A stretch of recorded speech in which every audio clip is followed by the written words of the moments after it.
The morning shift change at the memorial complex on Luna Station always drew a small crowd.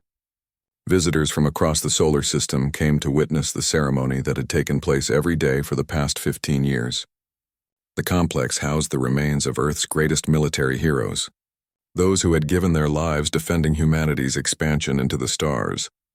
Marcus Chen stood at perfect attention beside the crystalline tomb that held the ashes of Staff Sergeant James Rodriguez, a Navy SEAL who had died during the Battle of Titan's Rings. The uniform Marcus wore was crisp and spotless, his boots polished to a mirror shine that reflected the soft blue lights of the memorial chamber. His rifle was held at precisely the correct angle, and his eyes stared forward with unwavering focus. Marcus had been doing this job for 3 years now. He had requested this specific assignment after his own tour of duty with the Lunar Defense Corps ended. His grandfather had been a tomb guard at Arlington Cemetery back on Earth, and Marcus felt a deep connection to the tradition. The honor of protecting the remains of fallen heroes was not just a job to him, it was a sacred duty. The ceremony itself was simple but powerful. Every hour on the hour, Marcus would take exactly 21 steps across the marble platform, turn sharply, and remain motionless for 21 seconds before beginning his return journey. The number represented the 21-gun salute given to military heroes. Each step was measured, each movement precise. Visitors often stood in respectful silence, some wiping tears from their eyes as they watched. Staff Sergeant Rodriguez had been just 28 years old when he died. During the Titan conflict, when separatist forces had tried to claim the ice mining stations for themselves, Rodriguez had volunteered for what everyone knew was a suicide mission. The separatists had captured a civilian transport carrying over 300 families. Rodriguez and his team had infiltrated the ship, but when their extraction failed, he stayed behind to ensure the families could escape. He held off enemy forces for 6 hours before being overwhelmed. The story was inscribed on a plaque beside the tomb, but Marcus knew it by heart. He had read every report, watched every recorded interview with the survivors. Rodriguez had saved those families not because he was ordered to, but because it was the right thing to do. That was what made humans special in the galaxy. They would sacrifice themselves for strangers, for principles, for the hope of a better future. The memorial complex was more than just a cemetery. It represented humanity's values in physical form. When the Galactic Council had questioned why humans needed such elaborate monuments to their dead, the answer had been simple: because remembering matters. Other species honored their heroes in different ways, but humans needed to see, to touch, to stand in the presence of sacrifice. It helped them understand what they were fighting for. Marcus had memorized the details of every hero in the complex. There was Colonel Sarah Mitchell, who had died defending the first human colony from alien raiders, Captain David Kim, who had sacrificed his ship to save a diplomatic convoy, Lieutenant Maria Santos, who had given her life disarming a terrorist bomb in the Mars spaceport. Each tomb told a story of human courage, of the willingness to put others before oneself. The visitors today included a school group from Europa, their teacher explaining the significance of the ceremony in hushed tones. Marcus could hear fragments of their conversation as he maintained his vigil. The children asked questions about the war, about why people had to die, about whether the heroes had been afraid. Their teacher answered patiently, explaining that heroes were not people without fear, but people who acted despite their fear. As the day progressed, Marcus noticed the usual mix of visitors. There were active military personnel, recognizable by their bearing even in civilian clothes. There were families of the fallen, some carrying flowers or small mementos. There were tourists curious about human customs, and there were veterans, men and women who understood exactly what the ceremony meant. One elderly man caught Marcus's attention. He wore a simple jacket with metal ribbons, and he stood at attention throughout an entire hour of the ceremony. When Marcus completed his march and turned to face the tomb, the old veteran gave a crisp salute. Marcus could not return the gesture while on duty, but he made sure his posture conveyed his respect. The memorial complex was also a symbol of human persistence. When the separatist movement had tried to argue that military ceremonies were outdated, that humanity should focus on peaceful pursuits, the families of the fallen had stood firm. They insisted that the sacrifices of their loved ones be remembered properly, The tomb guard tradition had continued, even when funding was questioned, even when politicians suggested it was unnecessary. Marcus understood why some people found the ceremony difficult to watch. The precision, the solemnity, the weight of tradition, it could be overwhelming. But for those who understood its meaning, the ceremony was deeply moving. It was a reminder that freedom was not free, that the peaceful life civilians enjoyed had been purchased with blood and sacrifice. As his shift neared its end, Marcus reflected on the day's visitors. Each person who came to the memorial complex left with something different. Some found closure, some found inspiration, some simply found a moment of peace in their busy lives, but all of them experienced something uniquely human. The connection between the living and the dead, the understanding that every generation builds on the sacrifices of those who came before. The soft chime that marked the end of his duty shift echoed through the chamber. In precisely 3 minutes, his replacement would arrive to take over the watch.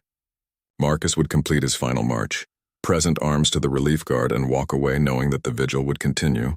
It had continued for 15 years, and it would continue for 15 more, or 50 more, or however long humanity needed to remember what its heroes had died for.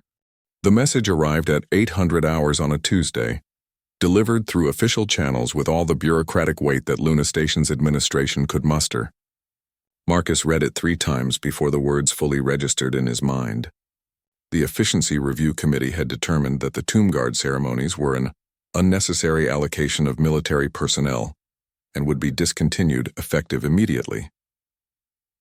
Director Harrison Vance, the civilian administrator who had taken control of Luna Station 6 months earlier, had signed the order personally.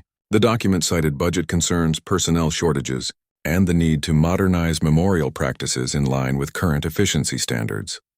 According to the new directive, the memorial complex would remain open to visitors, but would be maintained by automated systems and civilian custodial staff. Marcus stared at the words on his tablet screen. Automated systems. Custodial staff. As if the honor guard ceremony was nothing more than cleaning duty. As if the sacred watch could be replaced by machines and maintenance workers. His hands trembled slightly as he set the device down on his small desk in the barracks quarters. The other tomb guards had received identical messages. Within minutes, Marcus's communicator was buzzing with incoming calls from his fellow guardsmen. The disbelief in their voices was palpable. Corporal Janet Reed, who had been guarding the tomb of Colonel Mitchell for 2 years, was the first to reach him. "Marcus, tell me this is some kind of mistake." Her voice crackled through the speaker. "Tell me they didn't just eliminate our entire unit with a memo." "I wish I could," Marcus replied, sinking into his chair. "But it's real." Signed and sealed by Director Vance himself. The calls continued throughout the morning. Sergeant Paul Williams, who had been part of the tomb guard for 5 years, was furious. Private Lisa Chang, the newest member of their unit, was in tears. Each conversation added to the growing sense of outrage and betrayal that was spreading through the guards. By noon, word had spread beyond their small unit. Veterans organizations on Luna Station were bombarding the administration with calls and messages. Families of the fallen heroes were demanding meetings with Director Vance. The story was already spreading through the military networks that connected human forces across the solar system. Marcus made his way to the memorial complex, even though he was no longer officially assigned there. He needed to see the tomb one more time, to stand where he had spent the last 3 years of his life. When he arrived, he found several other guards already there, standing in unofficial formation around Staff Sergeant Rodriguez's crystalline tomb. "This is wrong," Corporal Reed said quietly. "These men and women deserve better than this." "It's not about the money," Sergeant Williams added, his voice tight with emotion. "Vance doesn't understand what we do here. He thinks we're just decoration, something pretty for the tourists to look at." Marcus walked to his usual position beside the tomb. The marble platform felt familiar under his feet, worn smooth by 3 years of precise marching. He could see the plaque with Rodriguez's story, the one he had read hundreds of times. The seal sacrifice seemed to mock the bureaucratic efficiency that had just dismissed his honor guard as unnecessary. Director Vance had come to Luna Station with a reputation for cutting costs and streamlining operations. He was a businessman, not a military man, and he approached everything with the cold logic of profit margins and resource allocation. To him, The tomb guard ceremony was an expensive tradition that served no practical purpose. The heroes were already dead, their sacrifices already honored by their presence in the memorial complex. What difference did it make if living soldiers stood guard over them? But Marcus knew the difference. He had seen it in the faces of the visitors, in the way veterans straightened their shoulders when they watched the ceremony, in the quiet tears of family members who found comfort in knowing their loved ones were being honored properly. The tomb guard was not about the dead. It was about the living, about maintaining the connection between past sacrifice and present freedom. The afternoon brought more bad news.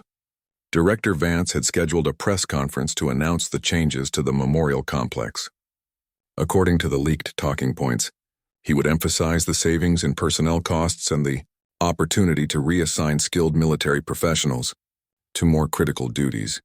He would also announce new interactive displays and virtual reality experiences that would better engage visitors with the stories of our fallen heroes.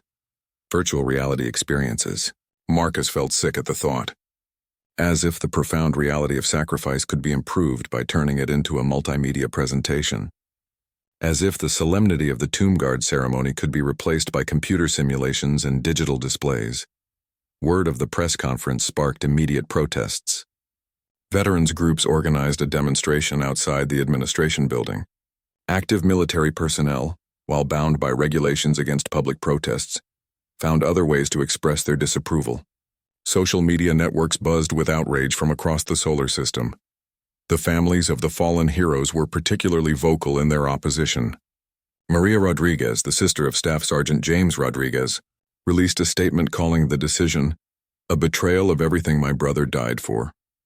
She announced plans to travel from Earth to Luna Station to personally confront Director Vance. As evening approached, Marcus and his fellow guards made an unofficial decision. They would continue their duties, order or no order. If the administration wanted to stop them, they would have to physically remove them from the memorial complex. It was an act of defiance that could result in court-martial, but Marcus had never felt more certain about anything in his life.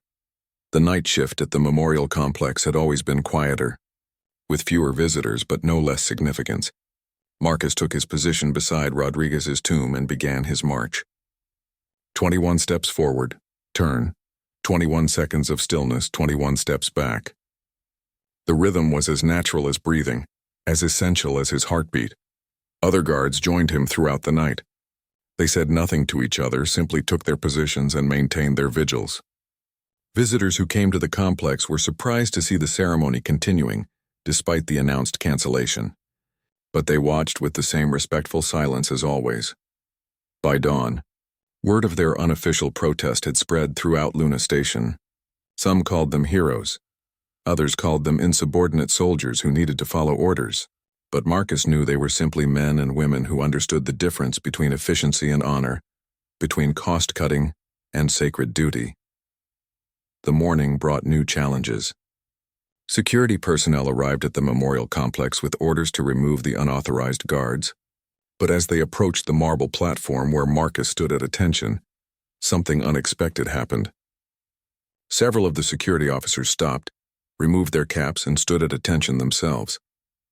It was becoming clear that this was more than a simple administrative decision. It was a test of what humanity valued most: efficiency or honor, practical concerns or sacred traditions. The outcome would determine not just the fate of the tomb guard ceremony, but the soul of human military culture in the age of space exploration. The news spread across human space like wildfire. Within 48 hours of Director Vance's announcement, the story had reached every human colony, outpost, and military installation from the asteroid belt to the Outer Rim territories. Social media networks buzzed with outrage. Veteran organizations issued formal protests, and active duty personnel found creative ways to express their disapproval without violating direct orders. Marcus had not left the memorial complex for 3 days. He and his fellow guards had organized themselves into shifts, maintaining their unofficial vigil around the clock. They slept in the visitor areas when exhaustion overtook them, ate meals brought by sympathetic station personnel, and continued their ceremonies despite increasingly aggressive attempts to remove them. The situation had created a strange standoff. Director Vance had the legal authority to shut down the Tomb Guard program, but every attempt to physically remove the guards had failed. The security personnel assigned to clear the complex found themselves reluctant to lay hands on soldiers who were obviously acting from deeply held principles. Several security officers had quietly resigned rather than participate in the removal operation. On the third morning, Marcus was joined by an unexpected visitor. Captain Sarah Kim from the Asteroid Mining Station series had traveled specifically to Luna Station to witness the controversy firsthand. She wore her dress uniform and stood at attention during an entire hour of Marcus's ceremony, before approaching him during a brief break. "Corporal Chen," she said formally, "I wanted to thank you for what you're doing here." "I'm just doing my job." "Captain," Marcus replied. "No," Captain Kim shook her head. "You're doing much more than that. You're standing up for something that can't be measured in budget reports or efficiency metrics. My grandfather served in the old Earth military, and he told me stories about honor guards at military funerals. He said they weren't there for the dead, they were there to remind the living that some things are sacred.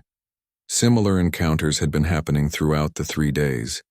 Active duty personnel from across the solar system had found reasons to visit Luna Station, often arriving in dress uniform to witness the ceremony. The visitor log showed military personnel from Mars Command, Jupiter Fleet, the belt mining operations, and even some from the deep space exploration missions. Director Vance, meanwhile, was discovering that public opinion was not on his side. His press conference had been a disaster, with reporters asking pointed questions about the symbolic importance of military traditions. When he had dismissed the Tomb Guard ceremony as an expensive piece of theater, the backlash had been immediate and severe. Military families had organized protests on every major human world. Veterans organizations had threatened to boycott Luna Station entirely, which would have been an economic disaster, given the station's dependence on memorial tourism.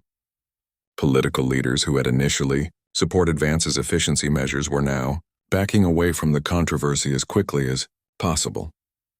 The most powerful response had come from the families of the fallen heroes themselves. Maria Rodriguez, sister of Staff Sergeant James Rodriguez, had arrived on Luna Station the previous evening and immediately gone to the memorial complex. She had stood beside Marcus during his entire midnight shift, tears streaming down her face as she watched him honor her brother's memory. He would have been proud, she had whispered to Marcus during one of his brief rest periods. "Jamie always said that the most important thing about being a soldier was taking care of your brothers and sisters, even after they were gone." Other families had issued public statements supporting the guards. Colonel Mitchell's widow had called the attempted removal a desecration of my husband's memory. Captain Kim's parents had organized a letter-writing campaign that had resulted in thousands of messages flooding Director Vance's office. The political pressure was mounting by the hour, but Marcus was most moved by the response from ordinary citizens. Civilians with no military connection had begun arriving at the memorial complex simply to show their support. They brought flowers, left handwritten notes, and stood in respectful silence during the ceremonies. Many had never seen a Tomb Guard ceremony before, but they instinctively understood its importance. One elderly woman had particularly touched Marcus's heart. She had arrived early that morning with her young grandson, a boy of perhaps 8 years old. As Marcus completed his march, she had knelt beside the child and whispered, "Do you see how the soldier honors the heroes, Thomas? He shows us that we never forget the people who died to keep us safe." The boy had watched with wide eyes as Marcus continued his precise movements. When the ceremony was complete, the child had approached the marble platform and rendered his own small salute. Marcus, bound by protocol even in this unofficial capacity, had not been able to respond, but the gesture had nearly brought tears to his eyes. Director Vance had not given up his efforts to end the standoff. He had tried cutting power to the memorial complex, but backup systems had maintained the essential lighting. He had attempted to restrict access to the complex, but visitors had found other ways to enter. He had even considered having the guards arrested for insubordination, but his legal advisors had warned him that such action would create a public relations nightmare. The breaking point came on the third evening. A group of Luna Station's civilian administrators, led by Vance himself, arrived at the memorial complex with a squad of military police. The MPs looked deeply uncomfortable with their assignment, but they had been given direct orders to clear the complex of unauthorized personnel. Marcus was at his post beside Staff Sergeant Rodriguez's tomb when they arrived. The other guards quickly took their positions around the various monuments, standing at attention with their rifles held in the traditional guard position. The visitors in the complex fell silent, sensing that they were about to witness something significant. "Corporal Chen," Director Vance called out, his voice echoing in the chamber. "You and your men are in violation of direct orders. You will stand down immediately and report for disciplinary action." Marcus did not respond. He could not respond while maintaining his post. The tomb guard tradition required absolute focus on the duty at hand, regardless of distractions or interruptions. He continued his measured march, 21 steps forward, turn, 21 seconds of stillness. "Sergeant," Vance turned to the MP squad leader, "arrest these men for insubordination and failure to follow lawful orders." The MP sergeant, a career soldier with 20 years of service, hesitated. He looked at Marcus, at the other guard standing silent vigil over the tombs of fallen heroes, at the crowd of visitors watching the confrontation with growing tension. His orders were clear, but so was the symbolism of what he was being asked to do. "Sir," the sergeant said slowly, "perhaps we should wait for higher authority to resolve this matter." "I am the authority here," Vance snapped. "This is Luna Station and I am the director. These soldiers will obey orders or face the consequences." The tension in the chamber was palpable. Marcus completed his turn and began his march back toward the tomb, his boots clicking against the marble with mechanical precision. The sound seemed unnaturally loud in the silence that had fallen over the complex. It was at that moment that everything changed. A new voice, calm but carrying unmistakable authority, spoke from the entrance to the memorial complex. "I believe there may be some confusion about the chain of command here. Director Vance." Every head in the chamber turned toward the voice. Standing in the doorway, wearing the dress uniform of a Solar Defense Force general, was a figure that Marcus recognized from news broadcasts and military ceremonies.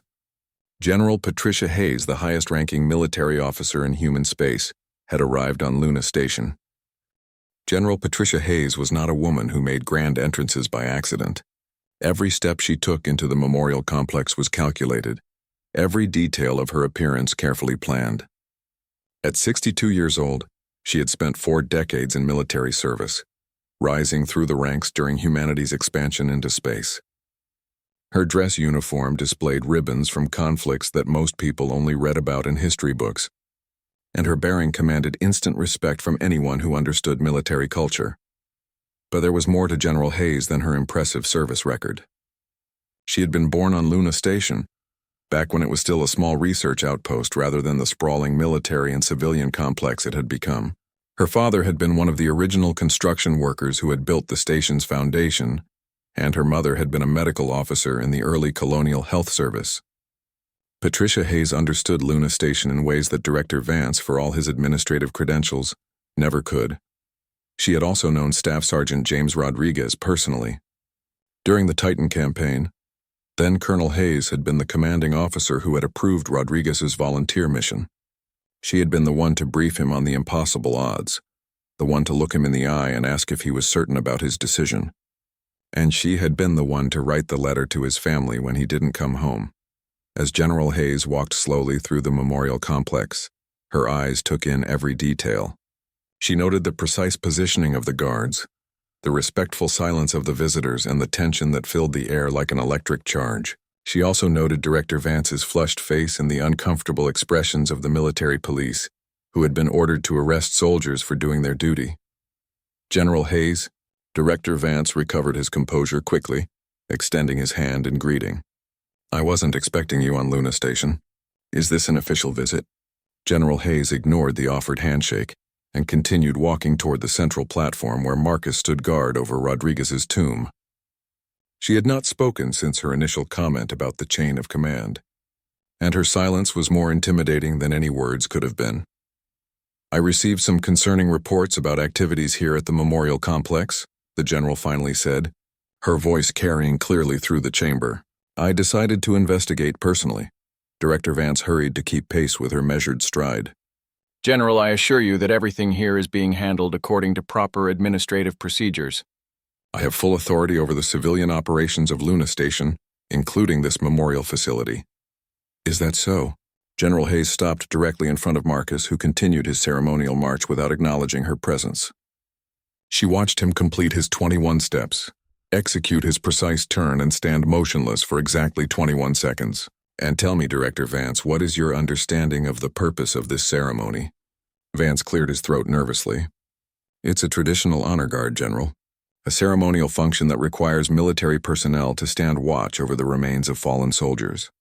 However, given our current budget constraints and personnel shortages, I've determined that the ceremony is an inefficient use of resources. Inefficient. General Hayes repeated the word slowly, as if tasting something unpleasant. And in your assessment, what would be a more efficient use of these soldiers' time? Well, they could be reassigned to active security duties, or training exercises, or any number of mission-critical functions that actually contribute to our operational readiness. General Hayes nodded thoughtfully, continuing to watch Marcus's ceremony. She had read his service record during the flight to Luna Station. 3 years of perfect duty, not a single mark against his discipline, and commendations from visitors who had been moved by his dedication to the honor guard tradition. She had also read the records of the other guards, finding the same pattern of excellence and commitment. Tell me about your military service. Director Vance, she said suddenly. Vance shifted uncomfortably. I'm a civilian administrator, General. My background is in business management and operational efficiency. I was brought to Luna Station specifically to streamline operations and reduce unnecessary expenditures. I see. So you have no personal experience with military traditions? No understanding of why soldiers do what they do? No comprehension of the bonds that hold military units together? With all due respect, General, I don't need to have been a soldier to recognize wasteful spending when I see it. These guards could be performing actual duties instead of standing around looking ceremonial. General Hayes turned to face Vance directly for the first time since entering the complex. Her expression was not angry, but it carried a weight of authority that made the director take an involuntary step backward. Director Vance, I want you to look around this chamber and tell me what you see. Vance glanced nervously at the assembled crowd of visitors, guards, and military personnel. I see a memorial facility with unauthorized soldiers performing duties they've been ordered to discontinue. Look again, General Hayes said firmly. Look at the faces of the people here. Look at the military personnel who have traveled across the solar system to witness this controversy. Look at the families of the fallen heroes who have come to support these guards. She gestured toward Maria Rodriguez, who stood near her brother's tomb with tears in her eyes. That woman's brother died saving 300 civilians from terrorist separatists. He could have retreated with his team, but he chose to stay behind and buy time for innocent families to escape. The guard standing watch over his remains is honoring not just Rodriguez's sacrifice, but the principle that some things are more important than personal safety. General Hayes walked slowly around the central platform, her voice carrying to every corner of the chamber. You see inefficiency, Director Vance. I see the living embodiment of military values. These guards are not performing a meaningless ceremony. They are demonstrating to every visitor that humanity remembers its heroes, that sacrifice is honored, and that the bonds between soldiers extend beyond death itself. The military police sergeant who had been ordered to arrest the guards was now standing at attention, his hand raised in a subtle salute. Several other military personnel in the crowd had followed suit, creating a sea of respectful acknowledgement for the general's words. But the budget concerns are real, General, Vance protested. We have limited resources and multiple priorities competing for funding. Surely you understand the need to make difficult choices. General Hayes stopped walking and faced Vance again. I do understand difficult choices, Director. I've made them throughout my career. I've had to decide which missions to approve, knowing that some of my soldiers might not come home. I've had to write letters to families explaining why their loved ones died far from Earth. I've had to look at casualty reports and determine whether objectives were worth the lives they cost.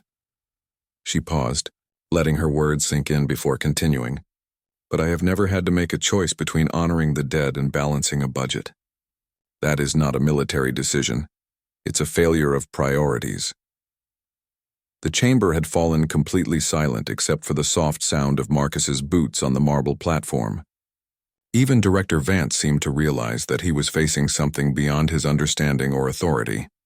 General Hayes had not come to Luna Station on a whim. She had been monitoring the situation for days, watching as the controversy spread throughout human space and threatened to undermine morale across the entire solar defense force. The Tomb Guard ceremony was more than a local tradition. It was a symbol of humanity's commitment to honoring sacrifice and maintaining military values in an age of increasing bureaucracy and corporate thinking. The time had come to settle this matter once and for all, and General Hayes had both the authority and the determination to ensure that the right decision was made. General Hayes reached into her uniform jacket and withdrew a document folder that she had been carrying since her arrival on Luna Station. The papers inside represented weeks of careful legal research, consultation with military attorneys, and coordination with various government departments. She had not come to Luna Station unprepared for this confrontation. "Director Vance," she said, opening the folder with deliberate precision, "I have here several documents that I believe will clarify the situation regarding the memorial complex and its operations." Vance stepped forward nervously, clearly hoping that whatever the general had brought would support his position or at least provide a face-saving compromise. "Of course, General. I'm always willing to review new information." "The first document," General Hayes continued, "is a legal opinion from the Solar Defense Force Judge Advocate General's office regarding the status of memorial facilities on military installations." She handed him a thick report bound in official blue covers. "You'll find that the memorial complex, while located on Luna Station, is classified as a military cemetery under interplanetary law. As such, it falls under military jurisdiction, not civilian administration." Director Vance's face went pale as he scanned the document. His authority over Luna Station was extensive, but military cemeteries had always been excluded from civilian control. It was a legal technicality that he had apparently overlooked when he issued his efficiency order. Furthermore, General Hayes pulled out a second document. "This is an executive order from the Solar Defense Council designating the Tomb Guard ceremony as an essential military function, similar to the honor guards at military installations throughout human space. The ceremony is now officially protected from budget cuts or administrative interference." The crowd of visitors and military personnel began to murmur with excitement as they realized what was happening. Marcus, still maintaining his ceremonial march, allowed himself a small smile as he executed his turn beside Staff Sergeant Rodriguez's tomb. But General Hayes was not finished. She withdrew a third document, this one bearing the official seal of the Luna Station Colonial Government.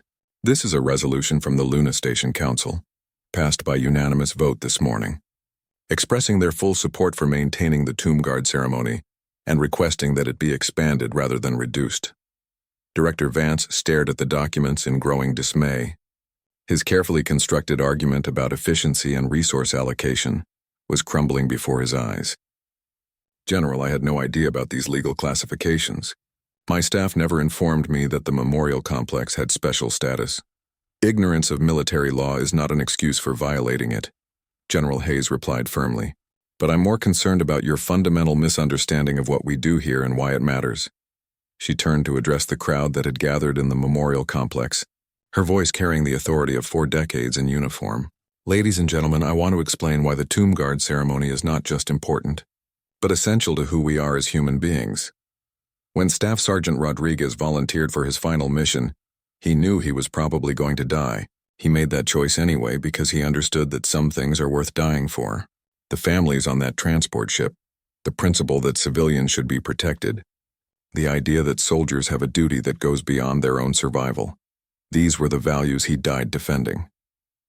General Hayes walked slowly around the central platform as she spoke, making eye contact with visitors throughout the chamber. "The Tomb Guard ceremony is not about Rodriguez anymore. He's beyond caring whether anyone remembers his sacrifice. The ceremony is about us, about maintaining our connection to the values he represented." She gestured toward Marcus, who continued his precise march with unwavering dedication. "When Corporal Chen stands watch over this tomb, he's not just honoring a fallen hero. He's declaring to everyone who sees him that humanity still believes in honor, duty, and sacrifice. He's proving that we haven't forgotten the price of our freedom, that we haven't become so comfortable in our peaceful lives that we've lost sight of what made that peace possible." Maria Rodriguez stepped forward from the crowd, tears streaming down her face. "General Hayes is right," she said, her voice breaking with emotion. "My brother didn't die so that accountants could decide his memory wasn't cost-effective. He died because he believed that some things are sacred, that some duties can't be measured in dollars or efficiency reports." The military police sergeant who had been ordered to arrest the guards removed his helmet and stood at full attention. "General, requesting permission to speak freely." "Granted." "Sergeant, ma'am, I've been in the service for 20 years, and I've never been prouder to be a soldier than I am right now, watching these guards maintain their vigil despite orders to abandon their posts. They've shown us what it means to put principle above convenience." General Hayes nodded approvingly. "That's exactly right, Sergeant.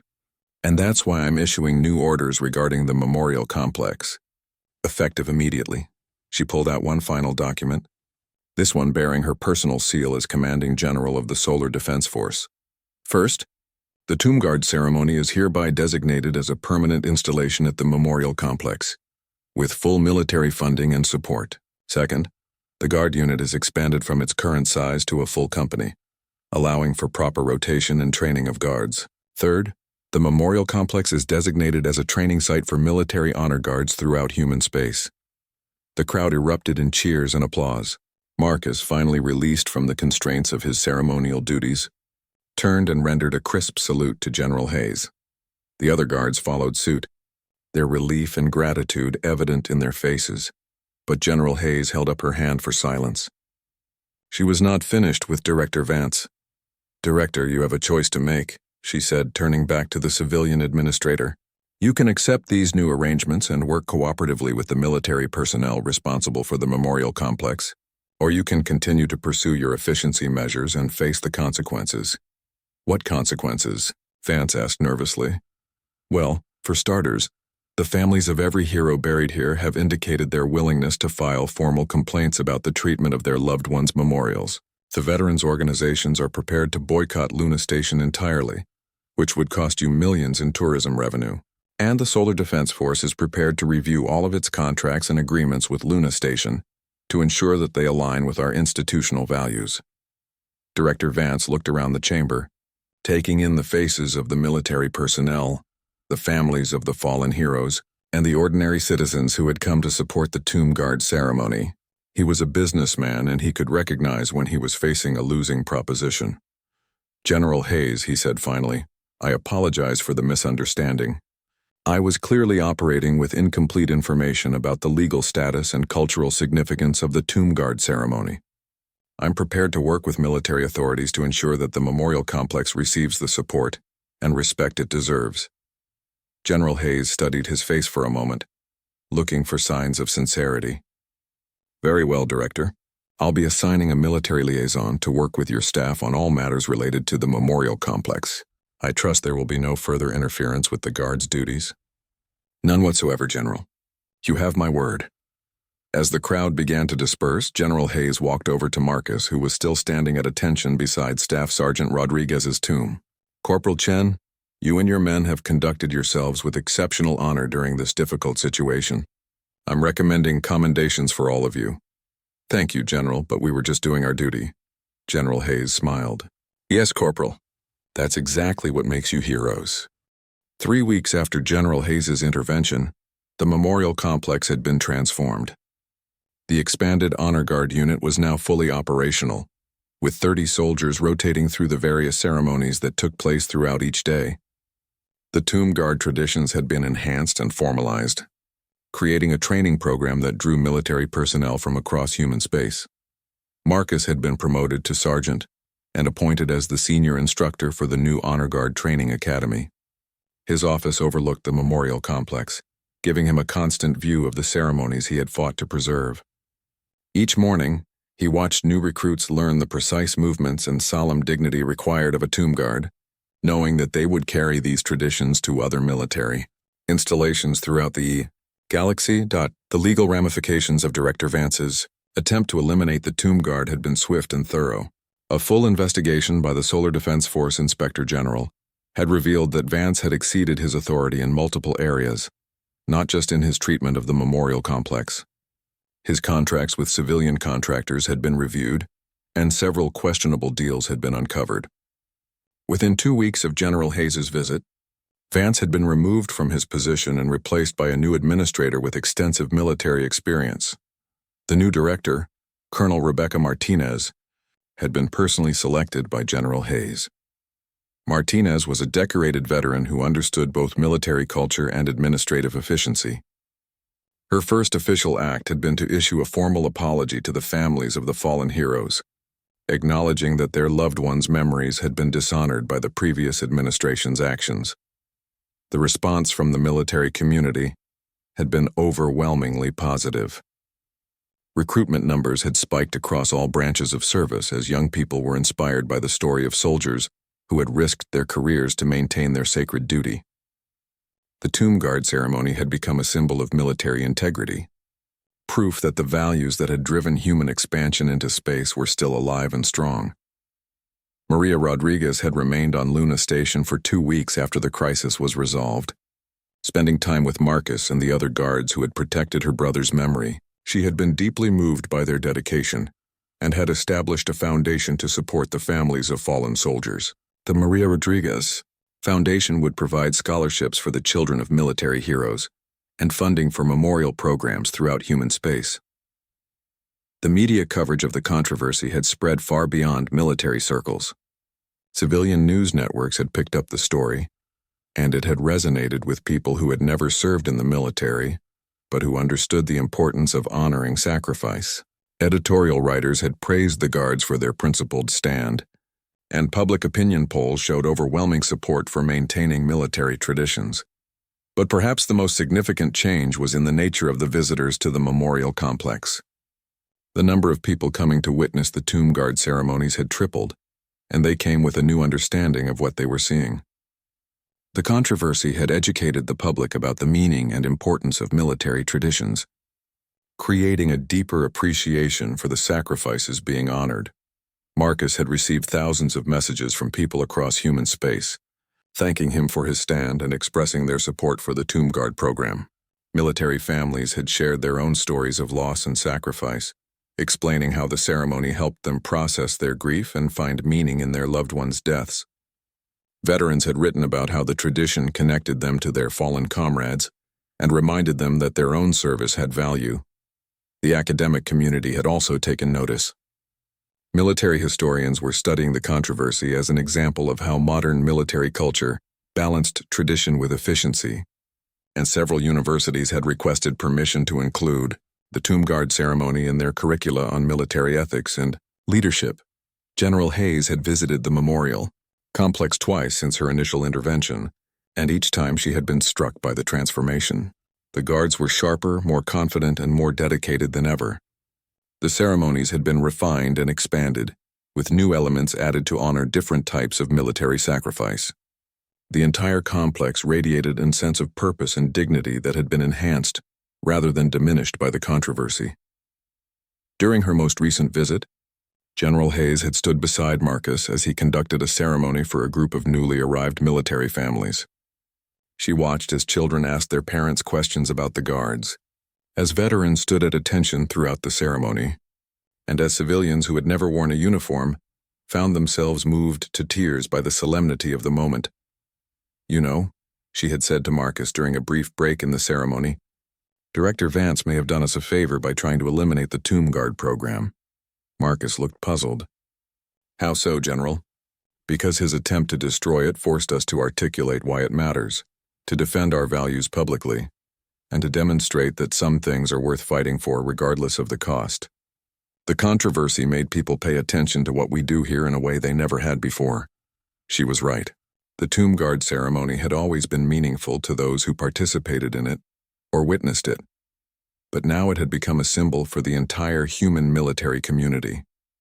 It represented the idea that honor and duty were not outdated concepts but living principles that guided human behavior even in the age of space exploration. The guards themselves had been transformed by their experience. They had learned that standing up for their principles required courage, that doing the right thing sometimes meant accepting personal risk, and that their individual actions could have consequences far beyond what they had imagined. Marcus had seen this change in himself and in his fellow guards. They carried themselves differently now, with the confidence that came from having their values tested and proven strong. The expanded Honor Guard program had also attracted attention from other species in the galaxy.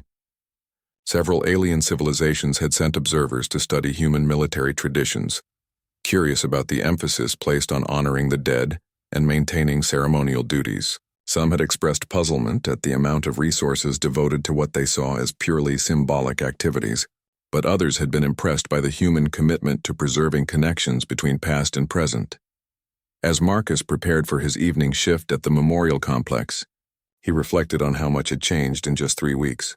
The ceremony he was about to perform was the same one he had been conducting for 3 years, but its meaning had been deepened by the controversy and its resolution. He was no longer just honoring Staff Sergeant Rodriguez's sacrifice, he was representing the entire human military community's commitment to maintaining its values despite pressure to abandon them. The memorial complex was busier than ever, with visitors from across the solar system coming to witness the ceremonies that had become famous throughout human space. But despite the increased attention, the essential nature of the tomb guard duty remained unchanged. It was still about one soldier standing watch over a fallen comrade, ensuring that sacrifice was remembered and honored for as long as humanity endured. 1 year later, Marcus stood before a class of 20 new Honor Guard recruits in the training facility that had been built adjacent to the memorial complex. The students came from every corner of human space: Mars colonies, asteroid mining stations, deep space exploration vessels, and the Outer Rim territories. They represented the future of military tradition, young men and women who would carry the values demonstrated during the Tomb Guard controversy to installations throughout the galaxy. Today we're going to talk about why we do what we do, Marcus began, looking at the eager faces before him. Not the technical aspects of the ceremony, not the precise movements or the timing, but the meaning behind every step we take. He gestured toward the window that overlooked the memorial complex, where guards were conducting the afternoon ceremonies. A year ago, this program almost ended, not because of budget cuts or personnel shortages, but because someone decided that our traditions were inefficient, that honoring the dead was less important than saving money. One of the recruits, a young woman from the Jupiter mining colonies, raised her hand. "Sergeant Chen, is it true that you and the other guards risked court-martial to keep the ceremonies going?" Marcus nodded. "We did what we felt we had to do. When you take an oath to defend humanity's values, sometimes that means defending them against people who don't understand their importance. We were prepared to face the consequences of our actions because we believed that some things are worth any personal sacrifice." He walked to a display case that held artifacts from the controversy, copies of the original cancellation order, photographs of the guards maintaining their vigil despite official disapproval, and letters of support from military families across human space. But the most important lesson from that experience wasn't about defying orders or taking stands. It was about what happens when people see others acting from genuine conviction. The recruits listened intently as Marcus explained how the controversy had spread beyond Luna Station, how it had inspired discussions about military values throughout human civilization, and how it had ultimately strengthened rather than weakened the traditions it was meant to destroy. "The Tomb Guard ceremony is more than a memorial service," Marcus continued. "It's a statement about who we are as human beings. It says that we remember sacrifice, that we honor those who gave their lives for others, and that we maintain our connection to the values that define us as a species." Through the window, they could see visitors from across the solar system watching the ceremonies, with the kind of respectful attention that had become commonplace since the controversy. The memorial complex now received over 1 million visitors per year, making it one of the most important cultural sites in human space. General Hayes had visited the previous month to present medals to Marcus and the other guards who had maintained their vigil during the crisis. The ceremony had been broadcast throughout human space, and her speech had become required viewing at military academies on dozens of worlds. "The actions of these soldiers," she had said, "remind us that leadership isn't just about giving orders or following them. Sometimes it's about standing up for principles when no one is ordering you to do so, when the easy path is to go along with popular opinion or administrative convenience." The impact of the Tomb Guard controversy had extended far beyond military circles. Political leaders now spoke regularly about the importance of honoring military traditions. Civilian leaders who had once viewed military ceremonies as expensive anachronisms now understood their role in maintaining social cohesion and shared values. The controversy had educated an entire generation about the relationship between military service and civilian society. Marcus had been invited to speak at universities, military academies, and veteran organizations throughout human space.